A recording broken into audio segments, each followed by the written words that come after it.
ಆದರೆ ಇವತ್ತು ಮೊಬೈಲ್ನ ಮಕ್ಕಳಿಂದ ದೂರ ಮಾಡಬೇಕು ಅನ್ನುವ ಪರಿಸ್ಥಿತಿನಲ್ಲಿ ನಾವಿಲ್ಲ. ಮತ್ತು ಕೊಡ್ತಾ ಇರುವ ಸೌಲಭ್ಯಗಳಲ್ಲೇ ಕೂಡ ವ್ಯತ್ಯಾಸ ಇರೋದನ್ನು ನೋಡ್ಬೋದು. ಉದಾಹರಣೆಗೆ ಮೊರಾರ್ಜಿ ದೇಸಾಯಿ ವಸತಿ ಶಾಲೆಗಳಲ್ಲಿ ಇರಬಹುದಾದಂಥ ಒಳ್ಳೆಯ ಅವಕಾಶಗಳು, ಇನ್ಫ್ರಾಸ್ಟ್ರಕ್ಚರ್ ಕಿತ್ತೂರು ರಾಣಿ ಚೆನ್ನಮ್ಮ ವಸತಿ ಶಾಲೆಗಳಲ್ಲಿ ಇಲ್ಲ. ಶಿಕ್ಷಣ, ಮಕ್ಕಳ ಶಿಕ್ಷಣಕ್ಕೆ ಬಂದಾಗ ಮೂಲಭೂತ ಸೌಕರ್ಯಗಳನ್ನು ಒದಗಿಸೋದ್ರಲ್ಲೂ ಕೂಡ ನಾವಿನ್ನೂ ಎಷ್ಟು ಹಿಂದೆ ಉಳಿದಿದ್ದೇವೆ. ಶುದ್ಧ ಕುಡಿಯುವ ನೀರು ಮತ್ತು ಎಲ್ಲ ಶಾಲೆಗಳಲ್ಲಿ ಒಂದು ವ್ಯವಸ್ಥಿತವಾದಂಥ ಶೌಚಾಲಯಗಳನ್ನು ನಿರ್ಮಾಣ ಮಾಡಲಿಕ್ಕೆ ನಮಗೆ ಇನ್ನೂ ಕೂಡ ಸಾಧ್ಯ ಆಗಿಲ್ಲ. ಟೀನೇಜ್ ಪ್ರೆಗ್ನೆನ್ಸಿ ಪ್ರಕರಣಗಳಿಗೂ ದಾಖಲಾಗಿರುವ ಪೋಕ್ಸೋ ಪ್ರಕರಣಗಳಿಗೂ ಒಂದು ಸಾಮ್ಯತೆ ಇರಬೇಕಲ್ಲ. ಹಾಗೆ ನೋಡಿದ್ರೆ ಈ ಎರಡೂ ಅಂಕಿ ಸಂಖ್ಯೆಗಳ ನಡುವೆ ಅಜಗಜಾಂತರ ವ್ಯತ್ಯಾಸ ಇದೆ. ಮಕ್ಕಳ ಸಂಖ್ಯೆ ಕುಂಠಿತ ಆಗಿರೋದ್ರಿಂದ ಶಾಲೆಗಳನ್ನು ಮುಚ್ಚುವಂಥ ಪರಿಸ್ಥಿತಿಗಳು ಉಂಟಾಗ್ತಾ ಇರೋದು ನಿಜವಾಗಿಯೂ ಶಾಲೆ ಬಿಟ್ಟ ಮಕ್ಕಳ ಸಂಖ್ಯೆಗೂ ಹಾಗೂ ದಾಖಲೆಯಲ್ಲಿರುವ ಮಕ್ಕಳ ಸಂಖ್ಯೆಗೂ ವ್ಯತ್ಯಾಸ ಇರೋದನ್ನು ನಾವು ನೋಡ್ತಾ ಇದ್ದೀವಿ. ಆ ವಿಶ್ಲೇಷಣೆಯಿಂದ ಬಂದ ಫಲಿತಗಳನ್ನು ಆಧರಿಸಿ ಸೂಕ್ತ ಕ್ರಮಗಳನ್ನು ತೆಗೆದುಕೊಳ್ಳದೇ ಇದ್ದರೆ ನಾವು ಮಗುವಿನ ಶಿಕ್ಷಣವನ್ನು ಹೇಗೆ ಖಾತ್ರಿಪಡಿಸೋಕ್ಕೆ ಸಾಧ್ಯ ಆಗುತ್ತೆ?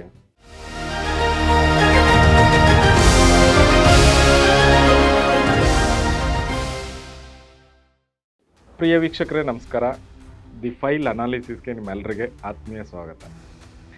ನಾನು ಈ ದಿನ ಮಕ್ಕಳ ಹಕ್ಕುಗಳು, ಆ ಹಕ್ಕುಗಳ ರಕ್ಷಣೆಯ ಕುರಿತು ಇರುವ ವ್ಯವಸ್ಥೆಗಳು, ಕಾಯ್ದೆಗಳು, ಕಾನೂನುಗಳ ಈ ವಿಷಯವಾಗಿ ಅದು ಹೇಗೆ ಅನುಷ್ಠಾನ ಆಗ್ತಾ ಇದೆ, ಆ ಅನುಷ್ಠಾನದಲ್ಲಿ ಆಗ್ತಾ ಇರುವ ಸವಾಲುಗಳೇನು ಅನ್ನೋದ್ರ ಬಗ್ಗೆ ವಿಷಯಗಳನ್ನು ಹಂಚಿಕೊಳ್ಳಿದೆ. ತಮ್ಮೆಲ್ಲರಿಗೆ ಗೊತ್ತಿರೋ ಹಾಗೆ ಈ ದೇಶದ ಜನಸಂಖ್ಯೆಯ ದೊಡ್ಡ ಭಾಗ ಮಕ್ಕಳು. ನಮ್ಮ ಜನಸಂಖ್ಯೆಯ 42% ಮಕ್ಕಳಿದೆ. ಮಕ್ಕಳಾಗಿರುವ ಕಾರಣಕ್ಕಾಗಿ ಹಲವು ರೀತಿಯ ದೌರ್ಜನ್ಯ, ಹಿಂಸೆಗೆ ಒಳಗಾಗ್ತಾರೆ ಅನ್ನುವ ಕಾರಣಕ್ಕಾಗಿ ಮಕ್ಕಳಿಗೆ ವಿಶೇಷವಾದ ಹಕ್ಕುಗಳನ್ನು ಸಂವಿಧಾನ ಕೊಟ್ಟಿದೆ. ಇದಕ್ಕಾಗಿ 1989ರಲ್ಲಿ ವಿಶ್ವಸಂಸ್ಥೆಯ ಮಕ್ಕಳ ಹಕ್ಕುಗಳ ಒಡಂಬಡಿಕೆ ಏನು ಬಂತು, ಅದಕ್ಕೆ ಭಾರತ ಸರ್ಕಾರ ಕೂಡ 1992ರಲ್ಲಿ ಸಹಿ ಮಾಡುವ ಮೂಲಕ ತನ್ನ ಬದ್ಧತೆಯನ್ನು ಪ್ರದರ್ಶನ ಮಾಡಿದೆ. ಅಂದರೆ ಒಂದು ಸರ್ಕಾರವಾಗಿ ನಾವು ಕೂಡ ಈ ದೇಶದ ಎಲ್ಲ ಮಕ್ಕಳ ಹಕ್ಕುಗಳನ್ನು ಜಾರಿ ಮಾಡುವುದರಲ್ಲಿ ಮತ್ತು ಅದನ್ನು ಖಾತ್ರಿಪಡಿಸೋದರಲ್ಲಿ ಬದ್ಧತೆಯನ್ನು ವ್ಯಕ್ತಪಡಿಸ್ತೀವಿ ಅಂತ ನಮ್ಮ ಸಂವಿಧಾನದಲ್ಲಿ ಅದಕ್ಕೆ ವಿಶೇಷವಾದಂಥ ಆದ್ಯತೆಯನ್ನು ಕೂಡ ಕೊಡಲಾಗಿದೆ. ಈ ಹಲವು ಹಕ್ಕುಗಳನ್ನು 4 ರೀತಿಯ ಹಕ್ಕುಗಳ ಗುಚ್ಛಗಳಾಗಿ ವಿಂಗಡಿಸಲಾಗಿದೆ.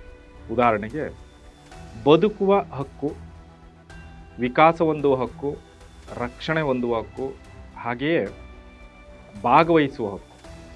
ಈ 4 ಹಕ್ಕುಗಳ ಗುಚ್ಛಗಳನ್ನು ನಾವು ಗಮನಿಸಿ ನೋಡಿದಾಗ ಮಕ್ಕಳಿಗೆ ಹಲವಾರು ಹಕ್ಕುಗಳನ್ನು ನಮ್ಮ ಸಂವಿಧಾನ, ನಮ್ಮ ಕಾಯ್ದೆಗಳು ಕೊಟ್ಟಿದೆ. ಕೇವಲ ಈ ಕಾಯ್ದೆಗಳನ್ನು ಜಾರಿಗೊಳಿಸಿದ್ರೆ ಸಾಲದು, ಆ ಕಾಯ್ದೆಗಳ ಪರಿಣಾಮಕಾರಿ ಅನುಷ್ಠಾನಕ್ಕೆ ಬೇಕಾಗಬಹುದಾದ ವ್ಯವಸ್ಥೆಗಳನ್ನು, ಅನುದಾನವನ್ನು ಕೂಡ ಕೊಡುವಂಥದ್ದು ಭಾಳ ಮುಖ್ಯ. ತುಂಬ ಮುಖ್ಯವಾದಂಥ ಕೆಲವು ಕಾಯ್ದೆಗಳನ್ನು ಕೋಟ್ ಮಾಡೋದಾದರೆ ಬಾಲನ್ಯಾಯ ಕಾಯ್ದೆ ಇರ್ಬೋದು, ಅಂದರೆ ಜುವೆನೈಲ್ ಜಸ್ಟಿಸ್ ಆ್ಯಕ್ಟ್, RTE ಉಚಿತ ಮತ್ತು ಕಡ್ಡಾಯ ಶಿಕ್ಷಣ ಹಕ್ಕು ಕಾಯ್ದೆ ಇರ್ಬೋದು, ಹಾಗೆಯೇ ಪೋಕ್ಸೋ ಕಾಯ್ದೆ, ಅಂದರೆ ಲೈಂಗಿಕ ಅಪರಾಧಗಳಿಂದ ಮಕ್ಕಳನ್ನು ರಕ್ಷಣೆ ಮಾಡುವ ಕಾರಣಕ್ಕಾಗಿ ಬಂದಂಥ ಕಾಯ್ದೆಗಳಿರ್ಬೋದು. ಹೀಗೆ ಚೈಲ್ಡ್ ಮ್ಯಾರೇಜು, ಚೈಲ್ಡ್ ಲೇಬರ್, ಹೀಗೆ ಹಲವಾರು ಕಾಯ್ದೆಗಳು ಮಕ್ಕಳ ಕೇಂದ್ರೀಕೃತವಾಗಿದ್ದಾವೆ.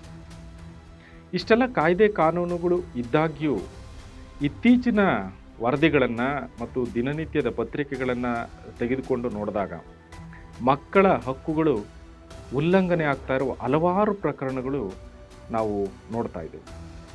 ಹಾಗಿದ್ರೆ ಏನಾಗ್ತಾ ಇದೆ, ಯಾಕೆ ಈ ಸವಾಲುಗಳು ನಾವು ಗಮನಿಸ್ತಾ ಇದ್ದೇವೆ ಅಂತ ಒಂದೊಂದೇ ನೋಡೋದಾದರೆ, ಉದಾಹರಣೆಗೆ ನಾವು RTE ಮಗುವಿನ ಉಚಿತ ಮತ್ತು ಕಡ್ಡಾಯ ಶಿಕ್ಷಣ ಕಾಯ್ದೆಯನ್ನೇ ಗಮನಿಸಿ ನೋಡೋದಾದರೆ, ಈಗಲೂ ಕೂಡ ನಾವು ಕೇವಲ RTE ಅಂದ ತಕ್ಷಣ ಖಾಸಗಿ ಶಾಲೆಗಳಿಗೆ 25% ಅಷ್ಟು ಮಕ್ಕಳಿಗೆ ಅವಕಾಶ ಕೊಡುವಂಥದ್ದು ಅಲ್ಲಿ ಅಂತ ಭಾಳ ಸೀಮಿತವಾಗಿ ಅರ್ಥ ಮಾಡ್ಕೊಳ್ತೀವಿ. ಅದಷ್ಟೇ ಅಲ್ಲ, ಉಚಿತ ಮತ್ತು ಕಡ್ಡಾಯ ಶಿಕ್ಷಣ ಕಾಯ್ದೆಯಲ್ಲಿ ಮಗುವಿನ ಶಿಕ್ಷಣಕ್ಕೆ ಸಂಬಂಧಪಟ್ಟಂಥ ಹಲವಾರು ವಿಚಾರಗಳ ಬಗ್ಗೆ ಆ ಕಾಯ್ದೆ ಚರ್ಚೆ ಮಾಡುತ್ತೆ. ಉದಾಹರಣೆಗೆ ಶಾಲೆಯ ಮೂಲಭೂತ ಸೌಕರ್ಯಗಳು ಹೇಗಿರಬೇಕು, ಮಗು ಮತ್ತು ಶಿಕ್ಷಕರ ರೇಷಿಯೋ ಹೇಗಿರಬೇಕು ಅನ್ನೋದ್ರ ಬಗ್ಗೆ ಚರ್ಚೆ ಮಾಡುತ್ತೆ.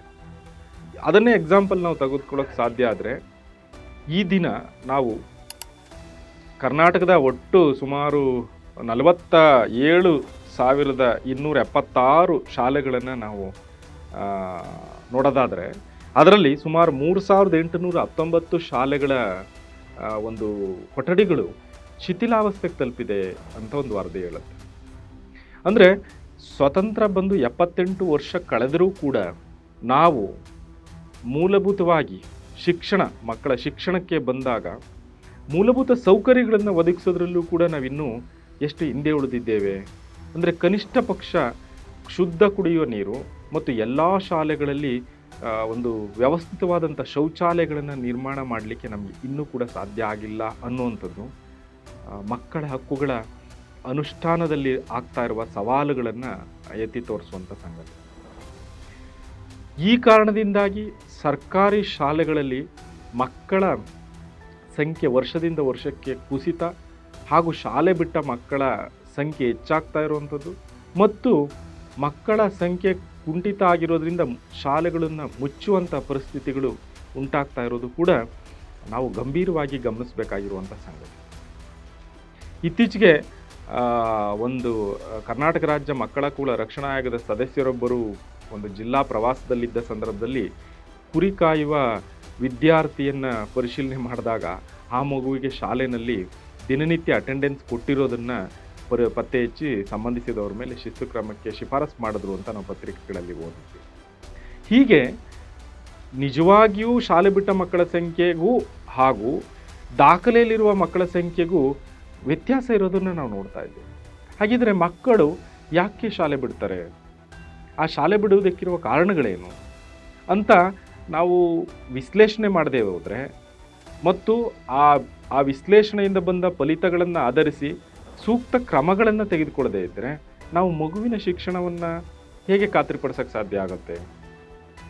ಇದು ನಾವು ಒಂದು ವ್ಯವಸ್ಥೆಯಾಗಿ, ಒಂದು ಸಮಾಜವಾಗಿ, ಒಂದು ಸರ್ಕಾರವಾಗಿ ಗಂಭೀರವಾಗಿ ಯೋಚನೆ ಮಾಡಿ ಕ್ರಮ ತೆಗೆದುಕೊಳ್ಬೇಕಾದಂಥ ಸಂಗತಿಗಳಲ್ಲಿ ಒಂದು ಆತ್ಮೀಯರೇ. ನಮ್ಮ ಕೇವಲ ಶಾಲೆಗಳು ಶಿಕ್ಷಣ ಕೊಡುವ ಕೇಂದ್ರಗಳು ಅಷ್ಟೇ ಅಲ್ಲ. ಯಾಕೆ ಶಾಲೆಯಲ್ಲಿ ಪ್ರತಿಯೊಂದು ಮಗು ಕೂಡ ಶಾಲೆಯಲ್ಲಿ ಇರಬೇಕು ಅಂತ ಹೇಳೋದಾದರೆ, ಶಾಲೆಗಳು ಕೇವಲ ಶಿಕ್ಷಣ ಕೊಡೋ ಕೇಂದ್ರ ಅಲ್ಲ, ಮಗುವಿಗೆ ರಕ್ಷಣೆ ಕೊಡೋ ಕೇಂದ್ರಗಳು ಕೂಡ ಅಂತ ನಾವು ಪರಿಭಾವಿಸಬೇಕಾದಂಥ ಅಗತ್ಯ ಇದೆ. ಪ್ರತಿಯೊಂದು ಮಗು ಈ ರಾಜ್ಯದ ಯಾವುದೇ ಶಾಲೆಯಲ್ಲಿ ಒಂದು ಮಗು ಶಾಲೆಯನ್ನು ಬಿಡುತ್ತು ಅಂದರೆ ಆ ಮಗು ಬಾಲಕಾರ್ಮಿಕ ಪದ್ಧತಿಗೋ, ಬಾಲ್ಯ ವಿವಾಹಕ್ಕೋ ಅಥವಾ ಇನ್ಯಾವುದೇ ರೀತಿಯಾದಂಥ ಮಗುವಿನ ದೌರ್ಜನ್ಯಕ್ಕೂ ಒಳಗಾಗುವಂಥ ಸಾಧ್ಯತೆಗಳು ಇರುತ್ತೆ. ಹಾಗಾಗಿ ಆ ಮಗು ಕಡ್ಡಾಯವಾಗಿ ಶಾಲೆಯಲ್ಲಿ ಇರುವುದನ್ನು ನಾವೆಲ್ಲರೂ ಖಚಿತಪಡಿಸಿಕೊಳ್ಬೇಕಾದಂಥ ಅಗತ್ಯ ಇದೆ. ಹಾಗಾಗಿ ಇಲಾಖೆ ಈ ಬಗ್ಗೆ ತುಂಬ ಬದ್ಧತೆಯಿಂದ ಕೆಲಸ ಮಾಡಬೇಕಾದಂಥ ಅಗತ್ಯ ಕೂಡ ಇದೆ. ನಾವು ಇತ್ತೀಚೆಗೆ ಬಂದಿರುವಂಥ ಹಲವಾರು ವರದಿಗಳನ್ನು ಗಮನಿಸಿ ನೋಡಿದ್ರೆ ಭಾಳ ಗಂಭೀರವಾದಂಥ ಕೆಲವು ಅಂಕಿ ಸಂಖ್ಯೆಗಳನ್ನು ನೋಡ್ಬೋದು ನಾವು.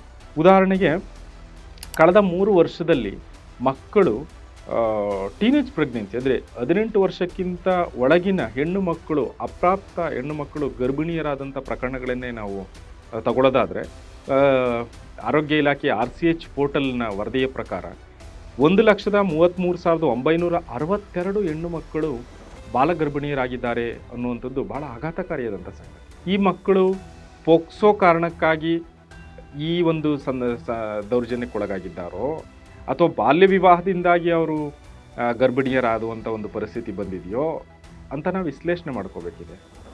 ಮತ್ತು ಈ ಮಕ್ಕಳು ಶಾಲೆಯಲ್ಲಿ ಇರುವುದನ್ನು ಖಚಿತಪಡಿಸ್ಕೊಳ್ಳೋಕ್ಕೆ ಸಾಧ್ಯ ಆದರೆ ಇಂಥ ಸಮಸ್ಯೆಗಳು ಒಳಗಾಗುವುದನ್ನು ನಾವು ಪರಿಣಾಮಕಾರಿಯಾಗಿ ತಪ್ಪಿಸಲಿಕ್ಕೆ ಸಾಧ್ಯತೆ ಇದೆ. ಇದಕ್ಕೆ ಸಂಬಂಧಿಸಿದಂತೆ ಈಗ ಪೋಕ್ಸೋ ಕಾಯ್ದೆ ಇದೆ.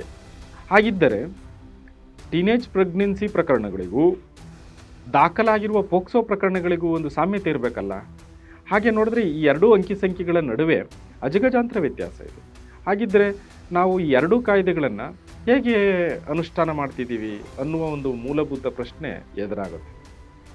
ಹಾಗಾಗಿ ತಳಮಟ್ಟದಲ್ಲಿ, ಮೇಲ್ಮಟ್ಟದಲ್ಲಿ ಎಷ್ಟೇ ಆದರ್ಶ ಇರುವ ಕಾಯ್ದೆಗಳು ಬಂದರೂ ಕೂಡ ತಳಮಟ್ಟದಲ್ಲಿ ಅದನ್ನು ಅನುಷ್ಠಾನ ಮಾಡಬೇಕಾಗಿರುವಂಥವರು ಅದನ್ನು ಕಟ್ಟುನಿಟ್ಟಾಗಿ ಅನುಷ್ಠಾನ ಮಾಡದೇ ಹೋದಾಗ ನಾವು ಮಕ್ಕಳ ಹಕ್ಕುಗಳ ಕಸಿದುಕೊಳ್ಳುವಂಥ ಕೆಲಸವನ್ನು ಮಾಡ್ತಿದ್ದೀವಿ ಅಂತಲೇ ಅರ್ಥ.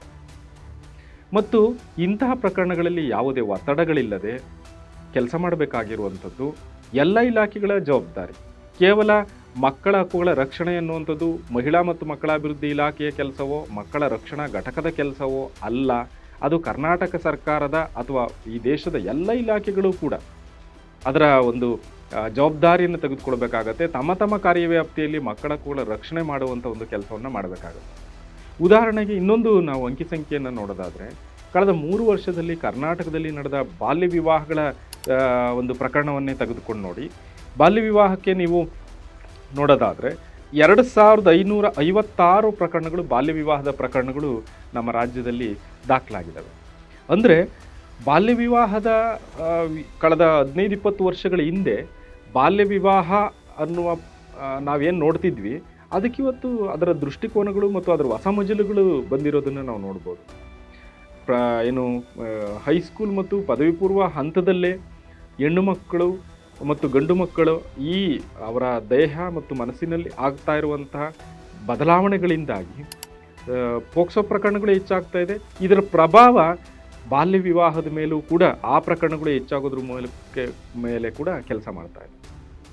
ಇದರ ಜೊತೆಯಲ್ಲಿ ಬದಲಾದ ತಂತ್ರಜ್ಞಾನ ಮತ್ತು ಇನ್ನಿತರೆ ಕಾರಣಗಳಿಂದಾಗಿ ನಮ್ಮ ಮಕ್ಕಳು ಇವತ್ತು ಎದುರಿಸ್ತಿರುವ ಅತಿ ದೊಡ್ಡ ಸವಾಲುಗಳಲ್ಲಿ ಇನ್ನೊಂದು ಮೊಬೈಲ್ ಆ್ಯಂಡ್ ಇಂಟರ್ನೆಟ್ ಅಡಿಕ್ಷನ್ ಕೂಡ ಬಹುದೊಡ್ಡ ಸವಾಲು. ಅದರಲ್ಲೂ ವಿಶೇಷವಾಗಿ ಮೊಬೈಲ್ ಮೂಲಕ ಸಾಮಾಜಿಕ ಜಾಲತಾಣಗಳ ಆಕ್ಸೆಸ್ ಏನು ಅವರಿಗೆ ತುಂಬ ವ್ಯಾಪಕವಾಗಿ ಅವರಿಗೆ ಸಿಗ್ತಾ ಇರೋದ್ರಿಂದ, ಮುಕ್ತವಾದಂಥ ಅವಕಾಶಗಳು ಇರೋದರಿಂದ ವಂಚಕರು ಮಕ್ಕಳನ್ನು ಆನ್ಲೈನ್ ಮೂಲಕ ವಂಚನೆ ಮಾಡುವ, ದೌರ್ಜನ್ಯ ಮಾಡುವ, ಅವರ ಮೇಲೆ ಇನ್ನಿತರೆ ಒಂದು ಸಮಸ್ಯೆಗಳನ್ನು ತಂದೊಡ್ಡುವುದರಲ್ಲಿ ಅಂಥ ನೂರಾರು ಪ್ರಕರಣಗಳು ರಾಜ್ಯದಾದ್ಯಂತ ದಾಖಲಾಗ್ತಾ ಇರೋದನ್ನು ನೋಡ್ಬೋದು. ಹಾಗಾಗಿ ಆನ್ಲೈನ್ ವ್ಯವಸ್ಥೆ ಕೂಡ ಮಕ್ಕಳಿಗೆ ಸೇಫ್ ಅಲ್ಲ ಅನ್ನುವಂಥದ್ದನ್ನು ನಾವು ನೋಡ್ತೇವೆ. ಆದರೆ ಇವತ್ತು ಮೊಬೈಲ್ನ ಮಕ್ಕಳಿಂದ ದೂರ ಮಾಡಬೇಕು ಅನ್ನುವ ಪರಿಸ್ಥಿತಿನಲ್ಲಿ ನಾವಿಲ್ಲ. ಆದರೆ ಮೊಬೈಲ್ ಬಳಕೆಯ ಜವಾಬ್ದಾರಿತ ಬಳಕೆಯ ಕುರಿತಾಗಿ ನಾವು ಮಕ್ಕಳನ್ನು ಎಷ್ಟು ಸೆನ್ಸಿಟೈಸ್ ಮಾಡ್ತಿದ್ದೀವಿ, ಶಾಲಾ ಕಾಲೇಜುಗಳಲ್ಲಿ ಈ ಬಗ್ಗೆ ಯಾವ ರೀತಿಯಾದಂತಹ ಕಾರ್ಯಯೋಜನೆಗಳನ್ನು ರೂಪಿಸಿದ್ದೀವಿ, ಈ ಕಾಯ್ದೆಗಳಲ್ಲಿರುವ ಸಾಧ್ಯತೆಗಳು ಮತ್ತು ನಮ್ಮ ಸಮಾಜದಲ್ಲಿ ಆಗ್ತಾ ಇರುವ ಸಂಗತಿಗಳನ್ನು ಮಕ್ಕಳಿಗೆ ಮುಟ್ಟಿಸೋದ್ರಲ್ಲಿ ನಾವು ಹೇಗೆ ಕೆಲಸ ಮಾಡ್ತಿದ್ದೀವಿ ಅನ್ನೋದು ಈ ಹಿನ್ನೆಲೆಯಲ್ಲಿ ಭಾಳ ಮಹತ್ವವನ್ನು ಪಡ್ಕೊಳ್ಳುತ್ತೆ. ಇತ್ತೀಚೆಗೆ ಸಾಕಷ್ಟು ನಾವು ಮಕ್ಕಳ ಹಕ್ಕು ಅಂದ ತಕ್ಷಣ ಕೇವಲ 10ನೇ ತರಗತಿಯ ಕೆಳಗಿನ ಶಾಲೆಗಳಲ್ಲಿರುವ ಮಕ್ಕಳನ್ನು ಮಾತ್ರ ಫೋಕಸ್ ಮಾಡ್ತೀವಿ. ದುರದೃಷ್ಟವಶಾತ್ ಪದವಿ ಪೂರ್ವ ಶಿಕ್ಷಣ ಹಂತದಲ್ಲಿರ್ಬೋದು ಅಥವಾ ITI, ಡಿಪ್ಲೊಮೊ, ಪ್ಯಾರಾಮೆಡಿಕಲ್, ನರ್ಸಿಂಗ್ ಈ ರೀತಿಯ ಏನು ಬಿಲೋ 18 ಇರುವ 10ನೇ ತರಗತಿಯ ನಂತರದ ಶೈಕ್ಷಣಿಕ ವ್ಯವಸ್ಥೆಗಳೇನಿದೆ, ಇಲ್ಲಿ ಮಕ್ಕಳ ಹಕ್ಕುಗಳ ರಕ್ಷಣೆಗೆ ಅಷ್ಟು ಆದ್ಯತೆಯನ್ನು ವಹಿಸಿರೋದನ್ನು ನಾವು ನೋಡ್ತಾ ಇಲ್ಲ. ಹಾಗಾಗಿ ಸಂಬಂಧಪಟ್ಟಂಥ ತಾಂತ್ರಿಕ ಶಿಕ್ಷಣ ಇಲಾಖೆ ಇರ್ಬೋದು, ಪದವಿ ಪೂರ್ವ ಶಿಕ್ಷಣ ಇಲಾಖೆ ಇರ್ಬೋದು, ಈ ಎಲ್ಲ ಇಲಾಖೆಗಳು ಕೂಡ ಪದವಿ ಪೂರ್ವ ಹಂತದಲ್ಲಿ ಮಕ್ಕಳ ಹಕ್ಕುಗಳ ರಕ್ಷಣೆಗೆ ಇರುವಂಥ ಕಾಯ್ದೆ ಕಾನೂನುಗಳನ್ನು ಪರಿಣಾಮಕಾರಿಯಾಗಿ ಅನುಷ್ಠಾನ ಮಾಡಬೇಕಾದಂಥ ಜವಾಬ್ದಾರಿ ಎಲ್ಲರ ಮೇಲಿದೆ. ಇದು ಒಂದನೇದು. ಆನಂತರ ಕರ್ನಾಟಕದಲ್ಲಿ ವಿಶೇಷವಾಗಿ ಮಕ್ಕಳ ಹಕ್ಕುಗಳ ರಕ್ಷಣೆಗಾಗಿಯೇ ಹಲವು ರೀತಿಯಾದಂಥ ನೀತಿಗಳನ್ನು ರೂಪಿಸಿದೆ ಸರ್ಕಾರ. ಕರ್ನಾಟಕ ರಾಜ್ಯ ಮಕ್ಕಳ ಹಕ್ಕುಗಳ ರಕ್ಷಣಾ ನೀತಿ 2016ರ ಒಂದು ಅನುಷ್ಠಾನ ಆಗಬೇಕಾಗಿರುವಂಥದ್ದು ಭಾಳ ಮುಖ್ಯ. ದುರದೃಷ್ಟವಶಾತ್ 2016ರಲ್ಲೇ ಇಂಥದ್ದೊಂದು ಪಾಲಿಸಿ ಬಂದರೂ ಕೂಡ ಇಲ್ಲಿನವರೆಗೂ ನಮ್ಮ ಎಲ್ಲ ಅಂದರೆ ಆ ಪಾಲಿಸಿಯ ಪ್ರಕಾರ ಕರ್ನಾಟಕದಲ್ಲಿರುವ ಎಲ್ಲ ಶೈಕ್ಷಣಿಕ ಸಂಸ್ಥೆಗಳು ಕೂಡ ಕಡ್ಡಾಯವಾಗಿ ಮಕ್ಕಳ ರಕ್ಷಣಾ ನೀತಿಯನ್ನು ಅಳವಡಿಸ್ಕೋಬೇಕು. ಪ್ರತಿಯೊಂದು ಶೈಕ್ಷಣಿಕ ಸಂಸ್ಥೆಯಲ್ಲೂ ಮಕ್ಕಳ ರಕ್ಷಣಾ ಸಮಿತಿಗಳನ್ನು ರಚನೆ ಮಾಡಬೇಕು ಮತ್ತು ಈ ಸಮಿತಿ ಫಂಕ್ಷನ್ ಆಗೋ ರೀತಿ ಸಿಬ್ಬಂದಿಗಳಿಗೆ ಅಗತ್ಯ ತರಬೇತಿ ಮತ್ತು ಅವರಿಂದ ಬದ್ಧತಾ ಪತ್ರಕ್ಕೆ ಸಹಿ ಪಡಿಬೇಕು ಅನ್ನುವ ಅಂಶಗಳನ್ನು ಭಾಳ ಗಂಭೀರವಾಗಿ ಹೇಳಿದ್ರೂ ಕೂಡ 50% ಶೈಕ್ಷಣಿಕ ಸಂಸ್ಥೆಗಳಲ್ಲೂ ಕೂಡ ಇದು ಅನುಷ್ಠಾನ ಆಗಿಲ್ಲದೆ ಇರೋದು ಮಕ್ಕಳ ಹಕ್ಕುಗಳ ಕುರಿತಾಗಿರುವ ದಿವ್ಯ ನಿರ್ಲಕ್ಷ್ಯವನ್ನು ತೋರಿಸುತ್ತೆ. ಹಾಗಾಗಿನೇ ಮಕ್ಕಳ ಹಕ್ಕುಗಳ ಕುರಿತು ಏನು ಸೆನ್ಸಿಟೈಸ್ ಮಾಡಬೇಕಾಗಿರೋಂಥದ್ದು ಸಂಬಂಧಪಟ್ಟ ಇಲಾಖೆಗಳಿರ್ಬೋದು, ಸಮಾಜ ಇರ್ಬೋದು, ಸ್ಥಳೀಯಾಡಳಿತ ಇರ್ಬೋದು, ಈ ಎಲ್ಲವನ್ನ ಕೂಡ ಸೆನ್ಸಿಟೈಸ್ ಮಾಡಬೇಕಾಗಿರೋದು ಅತಿ ತುರ್ತಿನ ಕೆಲಸ. ರಾಷ್ಟ್ರ ಮಟ್ಟದಲ್ಲಿ ಮಕ್ಕಳ ಹಕ್ಕುಗಳ ಕುರಿತು ನಾವು ಎಷ್ಟೇ ಚರ್ಚೆ ವಿಶ್ಲೇಷಣೆ ಮಾಡಿದ್ರೂ ಕೂಡ ಅದನ್ನು ತಳಮಟ್ಟದಲ್ಲಿ ಅನುಷ್ಠಾನ ಮಾಡಬೇಕಾಗಿರುವಂತಹ ಒಂದು ಇನ್ಸ್ಟಿಟ್ಯೂಷನ್ ಮೆಕ್ಯಾನಿಸಮ್ ಏನಿದೆ ಅದು ಸರಿಯಾಗಿ ಫಂಕ್ಷನ್ ಆಗದೇ ಇದ್ದರೆ ನಾವು ಯಾವುದೇ ಪ್ರಯತ್ನಗಳಲ್ಲಿ ಸಕ್ಸೀಡ್ ಆಗುವಂಥದ್ದು ಕಷ್ಟ ಆಗುತ್ತೆ. ಉದಾಹರಣೆಗೆ ಪಂಚಾಯತ್ ರಾಜ್ ಸಿಸ್ಟಮ್ನೇ ತಗೊಳ್ಳೋದಾದರೆ ಗ್ರಾಮ ಪಂಚಾಯಿತಿಗಳಲ್ಲಿ ಮಕ್ಕಳ ಹಕ್ಕುಗಳ ರಕ್ಷಣೆಗೆ ಹಲವಾರು ವಿಭಿನ್ನವಾದಂಥ ವಿಶಿಷ್ಟಪೂರ್ಣವಾದಂಥ ಕಾರ್ಯಕ್ರಮಗಳನ್ನು, ಸಮಿತಿಗಳನ್ನು, ಕಾರ್ಯಯೋಜನೆಯನ್ನು ರಾಜ್ಯ ಸರ್ಕಾರ ರೂಪಿಸಿದೆ. ಉದಾಹರಣೆಗೆ ಮಕ್ಕಳ ಹಕ್ಕುಗಳ ಗ್ರಾಮಸಭೆ, ಮಕ್ಕಳ ಸ್ನೇಹಿ ಗ್ರಾಮ ಪಂಚಾಯಿತಿ ಅಭಿಯಾನ, ಮಕ್ಕಳ ಗ್ರಂಥಾಲಯಗಳನ್ನು ಸಬಲೀಕರಣ ಮಾಡುವುದಕ್ಕೆ ತಂದಿರುವಂಥ ಓದೋ ಬೆಳಕು, ಪ್ರತಿ ಗ್ರಾಮ ಪಂಚಾಯಿತಿಯಲ್ಲಿ ಮಹಿಳೆ ಮತ್ತು ಮಕ್ಕಳ ರಕ್ಷಣಾ ಕಾವಲು ಸಮಿತಿ ಆಗಬೇಕು ಅಂತ, ಮಕ್ಕಳ ಶಿಕ್ಷಣವನ್ನು ಖಚಿತಪಡಿಸಿಕೊಳ್ಳುವುದಕ್ಕಾಗಿ ಪ್ರತಿ ಗ್ರಾಮ ಪಂಚಾಯಿತಿ ಮಟ್ಟದಲ್ಲಿ ಶಿಕ್ಷಣ ಕಾರ್ಯಪಡೆ ರಚನೆ ಮಾಡುವಂಥದ್ದು. ಹೀಗೆ ಹಲವಾರು ಮೆಕ್ಯಾನಿಸಮ್ಸ್ನ ರಾಜ್ಯ ಸರ್ಕಾರ ಹಲವಾರು ಸುತ್ತೋಲೆಗಳ ಮೂಲಕ ಹೊರತಂದರೂ ಕೂಡ ತಳಮಟ್ಟದಲ್ಲಿ ಈ ಕಾರ್ಯಯೋಜನೆಗಳು, ಈ ಸಮಿತಿಗಳು ಅನುಷ್ಠಾನ ಆಗ್ತಾ ಇರೋದ್ರ ಬಗ್ಗೆ ಖಚಿತಪಡಿಸ್ಕೊಳ್ಳೋದು ಭಾಳ ಮುಖ್ಯ ಆಗುತ್ತೆ. ಆದರೆ ನಾವು ಸಾಕಷ್ಟು ಪಂಚಾಯಿತಿಗಳು ಕಳೆದ 15 ವರ್ಷಗಳಿಂದ ನಾನು ಗ್ರಾಮ ಪಂಚಾಯಿತಿ ವ್ಯವಸ್ಥೆಗಳಲ್ಲಿ ಕೆಲಸ ಮಾಡ್ತಾ ಬಂದಿದ್ದೀನಿ. ಇನ್ನೂ ಕೂಡ 60-70% ಗ್ರಾಮ ಪಂಚಾಯಿತಿಗಳಲ್ಲೂ ಕೂಡ ಇದು ಪ್ರಾಪರಾಗಿ ಅನುಷ್ಠಾನ ಆಗೋದ್ರಲ್ಲಿ ಎಡವಟ್ಟು ಆಗ್ತಾ ಇರುವಂಥದ್ದು, ಕುಂಠಿತ ಆಗಿರೋದನ್ನು ನಾವು ಗಮನಿಸ್ಬೋದು. ಹೀಗೆ ಮಕ್ಕಳ ಜೊತೆಗೆ ಕೆಲಸ ಮಾಡಬೇಕಾದಂತಹ ಎಲ್ಲ ವ್ಯವಸ್ಥೆಗಳು ಸರಿಯಾಗಿ ಕೆಲಸ ಮಾಡಿದಾಗ ಮಾತ್ರ ಮಕ್ಕಳ ಹಕ್ಕುಗಳ ರಕ್ಷಣೆಯನ್ನು ಮಾಡಲಿಕ್ಕೆ ಸಾಧ್ಯ ಆಗುತ್ತೆ. ಮತ್ತು ಸರ್ಕಾರ ಕೂಡ ಈಗ ಭಾರತ ಸರ್ಕಾರ ಮಕ್ಕಳ ಹಕ್ಕುಗಳ ಒಡಂಬಡಿಕೆಗೆ ಸಹಿ ಮಾಡಿ ನಾನು ಈ ಮಕ್ಕಳ ಹಕ್ಕುಗಳ ರಕ್ಷಣೆ ಮಾಡ್ತೀವಿ ಅಂತ ಹೇಳಿದ ಮೇಲೆ ಅದಕ್ಕೆ ಬೇಕಾದಂತಹ ವ್ಯವಸ್ಥೆಗಳನ್ನು ಮತ್ತು ಸಂಪನ್ಮೂಲಗಳನ್ನು ಕೊಡುವಂಥದ್ದು ಭಾಳ ಮುಖ್ಯ ಆಗುತ್ತೆ. ಇಲ್ಲ ಅಂತಂದರೆ ಕೇವಲ ಕಾಯ್ದೆ ಕಾನೂನು ಸುತ್ತೋಲೆಗಳನ್ನು ಹೊರಡಿಸಿದ ಮಾತ್ರಕ್ಕೆ ಮಕ್ಕಳ ಹಕ್ಕುಗಳ ರಕ್ಷಣೆಯನ್ನು ಮಾಡಲಿಕ್ಕೆ ಸಾಧ್ಯ ಆಗೋದಿಲ್ಲ. ಹಲವಾರು ಅದಕ್ಕೆ ಎಕ್ಸಾಂಪಲ್ಸ್ನ ನಾವು ಕೊಡ್ಬೋದು. ಉದಾಹರಣೆಗೆ ನಮ್ಮ ರಾಜ್ಯ ಸರ್ಕಾರದ ಅಡಿಯಲ್ಲಿ ಸುಮಾರು 800ಕ್ಕಿಂತ ಹೆಚ್ಚಿನ ವಸತಿ ನಿಲಯಗಳು, ವಸತಿ ಶಾಲೆಗಳು ಇದ್ದಾವೆ ವಿವಿಧ ಇಲಾಖೆಗಳಿಂದ. ಉದಾಹರಣೆಗೆ ಸಮಾಜ ಕಲ್ಯಾಣ ಇಲಾಖೆ, ಹಿಂದುಳಿದ ವರ್ಗಗಳ ಕಲ್ಯಾಣ ಇಲಾಖೆ, ಅಲ್ಪಸಂಖ್ಯಾತರ ಕಲ್ಯಾಣ ಇಲಾಖೆ ಮತ್ತು ಕರ್ನಾಟಕ ವಸತಿ ಶಿಕ್ಷಣಗಳ ಸಂಘ ಅಂತ ಏನು ನಾವು ಕರಿತಿದ್ದೀವಿ, ಅದರೆಲ್ಲದರ ಅಡಿಯಲ್ಲಿ ಹಲವಾರು ವಸತಿ ಶಾಲೆಗಳು, ವಸತಿ ನಿಲಯಗಳು ಕೆಲಸ ಮಾಡ್ತಾ ಇದ್ದಾವೆ. ದುರದೃಷ್ಟವಶಾತ್ ಈ 800 ಶಾಲೆಗಳು ಏನು ಕೆಲಸ ಮಾಡ್ತಾ ಇದೆ, ಇವುಗಳ ಒಂದು ನಡುವೆನೇ ಒಂದು ಇಲಾಖೆಯ ಇನ್ನೊಂದು ಇಲಾಖೆಯ ವಸತಿ ನಿಲಯಗಳ ನಡುವಿನ ಗುಣಮಟ್ಟದಲ್ಲೇ ಮತ್ತು ಕೊಡ್ತಾ ಇರುವ ಸೌಲಭ್ಯಗಳಲ್ಲೇ ಕೂಡ ವ್ಯತ್ಯಾಸ ಇರೋದನ್ನು ನೋಡ್ಬೋದು. ಉದಾಹರಣೆಗೆ ಮೊರಾರ್ಜಿ ದೇಸಾಯಿ ವಸತಿ ಶಾಲೆಗಳಲ್ಲಿ ಇರಬಹುದಾದಂಥ ಒಳ್ಳೆಯ ಅವಕಾಶಗಳು, ಇನ್ಫ್ರಾಸ್ಟ್ರಕ್ಚರ್ ಕಿತ್ತೂರು ರಾಣಿ ಚೆನ್ನಮ್ಮ ವಸತಿ ಶಾಲೆಗಳಲ್ಲಿ ಇಲ್ಲ. ಈಗಲೂ ಕೂಡ ಹಲವಾರು ಏನು ಹೇಳ್ತೀವಿ ಒಂದು ಬಾಡಿಗೆ ಕಟ್ಟಡಗಳಲ್ಲಿ ಯಾವುದೇ ಮೂಲಭೂತ ಸೌಕರ್ಯಗಳಿಲ್ಲದಿರುವ ಕಟ್ಟಡಗಳಲ್ಲಿ ಕೂಡ ಹಲವಾರು ವಸತಿ ಶಾಲೆಗಳು ಇವತ್ತಿಗೂ ನಡೀತಾ ಇರುವಂಥದ್ದು. ಅಲ್ಲಿ ಅವರಿಗೆ ಸಿಗಬೇಕಾದಂಥ ಸೌಲಭ್ಯಗಳು ಸರಿಯಾದ ಸಕಾಲದಲ್ಲಿ ಸಿಗದೇ ಇದ್ದೇ ಇರುವಂಥದ್ದು ಮಕ್ಕಳ ಹಕ್ಕುಗಳ ಉಲ್ಲಂಘನೆಯೇ. ಇದನ್ನು ನಾವು ಗಂಭೀರವಾಗಿ ಗಮನಿಸಬೇಕಾಗತ್ತೆ. ಉದಾಹರಣೆಗೆ ಸುಮಾರು 47,000 ಶಾಲೆಗಳನ್ನು ಶಿಕ್ಷಣ ಇಲಾಖೆ ನಿರ್ವಹಿಸಕ್ಕೆ ಸಾಧ್ಯ. ಆದರೆ ಈ 3-4 ಇಲಾಖೆಗಳು ಇರುವಂಥ ಏನು ಕ್ರೈಸಡಿಯಲ್ಲಿ ಬರುವಂತಹ 800 ಚಿಲ್ಲರೆ ವಸತಿ ನಿಲಯಗಳಲ್ಲಿ ಗುಣಮಟ್ಟದ ವ್ಯವಸ್ಥೆಗಳನ್ನು ಕಲ್ಪಿಸೋಕ್ಕಾಗಲ್ಲ ಅಂತಂದರೆ ಏನರ್ಥ? ಈ ಬಗ್ಗೆ ನಾವು ಯೋಚನೆ ಮಾಡಬೇಕಾದಂಥ ಅಗತ್ಯ ಇದೆ. ಹಾಗೆಯೇ ಈ ಮಕ್ಕಳ ಹಕ್ಕುಗಳು ಉಲ್ಲಂಘನೆಯಾದ ಸಂದರ್ಭದಲ್ಲಿ ಮಕ್ಕಳ ರಕ್ಷಣೆ ಮತ್ತು ವಿಕಾಸಕ್ಕೆ ಕೆಲಸ ಮಾಡುವ ಅಗತ್ಯ ಬಂದಾಗ ಅದನ್ನು ನೋಡಿಕೊಳ್ಳೋದಕ್ಕೆ ಬಾಲನ್ಯಾಯ ಕಾಯ್ದೆಯಡಿಯಲ್ಲಿ ಅನುಸಾರ ಪ್ರತಿ ಜಿಲ್ಲೆಗಳಲ್ಲೂ ಕೂಡ CWC ಮಕ್ಕಳ ಕಲ್ಯಾಣ ಸಮಿತಿಗಳು ಕೆಲಸ ಮಾಡಬೇಕು ಅಂತ, ಹಾಗೆ ಬಾಲನ್ಯಾಯ ಮಂಡಳಿ ಕೆಲಸ ಮಾಡಬೇಕು, ಕಾನೂನಿನ ಸಂಘರ್ಷಕ್ಕೊಳಪಟ್ಟ ಮಕ್ಕಳ ವಿಚಾರಕ್ಕೆ ಸಂಬಂಧಪಟ್ಟ ಹಾಗೆ JJB ಕೆಲಸ ಮಾಡಬೇಕು ಅಂತ. ಈಗ ಕಳೆದ 5 ವರ್ಷಗಳಿಂದ ಕೂಡ ಇನ್ನೂ ಕೂಡ ರಾಜ್ಯ ಸರ್ಕಾರ CWC ಮತ್ತು JJBಯ ಸದಸ್ಯರನ್ನು ಆಯ್ಕೆ ಮಾಡುವುದರಲ್ಲಿ ನಿಧಾನಗತಿಯನ್ನು ಎದುರಿಸ್ತಾ ಇರುವಂಥದ್ದನ್ನು ನೋಡ್ಬೋದು. 2017ನೇ ಇಸ್ವಿನಲ್ಲಿ ಆಯ್ಕೆ ಮಾಡಿದ ಕಮಿಟಿಗಳೇ ಈಗಲೂ ಕೂಡ ಇದ್ದಾವೆ. ಸುಮಾರು 7-8 ವರ್ಷಗಳು ಆಗ್ತಾ ಬಂತು, ಇನ್ನೂ ಕೂಡ ಹೊಸ ಕಮಿಟಿಗಳು ರಚನೆಯೇ ಆಗಿಲ್ಲ. ಇದೇನು ಸೂಚಿಸುತ್ತೆ? ಒಂದು ಯಾರು ಮಕ್ಕಳ ಹಕ್ಕುಗಳನ್ನು ರಕ್ಷಣೆ ಮಾಡಬೇಕೋ ಅವರೇ ಆ ವ್ಯವಸ್ಥೆಗಳನ್ನು ಸಬಲೀಕರಣ ಮಾಡದೇ ಇದ್ರೆ ಕೇಳೋದು ಯಾರನ್ನ ಅನ್ನುವ ಪ್ರಶ್ನೆಗಳು ಬರುತ್ತೆ. ಒಟ್ಟಾರೆಯಾಗಿ ಮಕ್ಕಳ ಹಕ್ಕುಗಳ ರಕ್ಷಣೆ ಕೇವಲ ಸಿಸ್ಟಮ್ದು ಒಂದೇ ಜವಾಬ್ದಾರಿ ಅಲ್ಲ, ಪ್ರಭುತ್ವದ ಒಂದೇ ಜವಾಬ್ದಾರಿ ಅಲ್ಲ.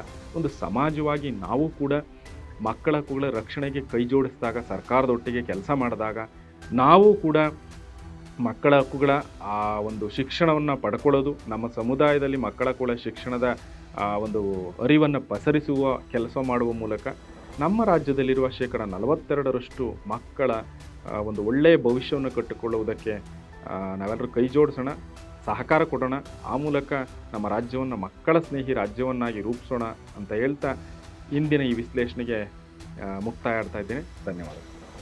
ಸ್ವತಂತ್ರವಾಗಿ ಮುಂದುವರಿಯೋದಕ್ಕೆ ನಿಮ್ಮ ಸಹಾಯ ಅತ್ಯಗತ್ಯ. ಹಾಗಾಗಿ ನನ್ನ ಮನವಿ, ಡಿಸ್ಕ್ರಿಪ್ಷನ್ ಬಾಕ್ಸ್ನಲ್ಲಿರುವಂಥ ಲಿಂಕ್ ಬಳಸಿ ಅಥವಾ ಈ ವಿಡಿಯೋದಲ್ಲಿ QR ಕೋಡ್ನ ಸ್ಕ್ಯಾನ್ ಮಾಡಿ ನಿಮ್ಮ ಕೈಲಾದಷ್ಟು ಹಣ ಡೊನೇಟ್ ಮಾಡಿ. ಈ ಮೂಲಕ ಸ್ವತಂತ್ರ ಪತ್ರಿಕೋದ್ಯಮವನ್ನು ಬೆಂಬಲಿಸಿ. ನಮಸ್ಕಾರ.